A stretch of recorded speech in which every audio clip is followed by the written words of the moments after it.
তো হ্যালো বন্ধুরা, আমি তোমাদের সাথে আজও একটা নতুন ভিডিও নিয়ে চলেছি। তো সন্ধ্যাবেলায় রোল ময়দা নিয়ে বসে পড়েছি আর আজকে একটা জিনিস বানাবো। তো প্রথম থেকে শেষ অবধি ভিডিওটা দেখতে থাকুন।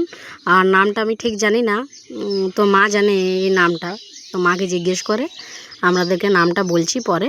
তো ততক্ষণে এই যে কড়াইয়ে সুজি নিয়ে নিয়েছি, সুজিটাকে শুকনো লেড়ে এই যে নামিয়ে নিলাম। হালকা একটু লাল লাল হয়ে গেলেই নামিয়ে নেবেন।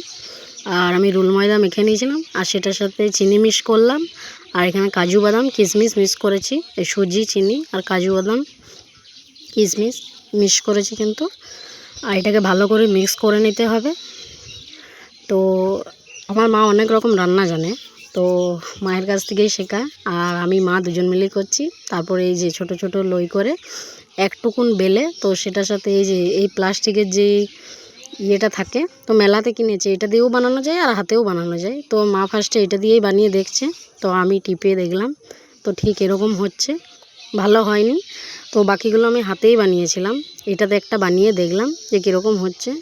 আর এটা তো অনেক বড় বড় হয়ে যাচ্ছে, ঠিক এতটা বড় হয় না, আর একটু ছোট হয়। তো বাকিগুলো সব আমি হাতেই বানিয়েছিলাম।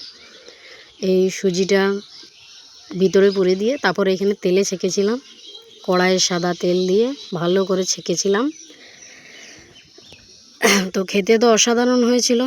আর মা আমাদেরকে ছোটোবেলা থেকে করে খাওয়াতো এগুলো, তো আমাদের খুব ভালো লাগতো। তো আজ অবধি নামটা জানি না এগুলো কি, তো আমি ঠিক নামটা জানি না। তো মাকে জিজ্ঞাসা করে নামটা মা বলল যে এটা গুজিয়া বা এরকম কিছু একটা নাম।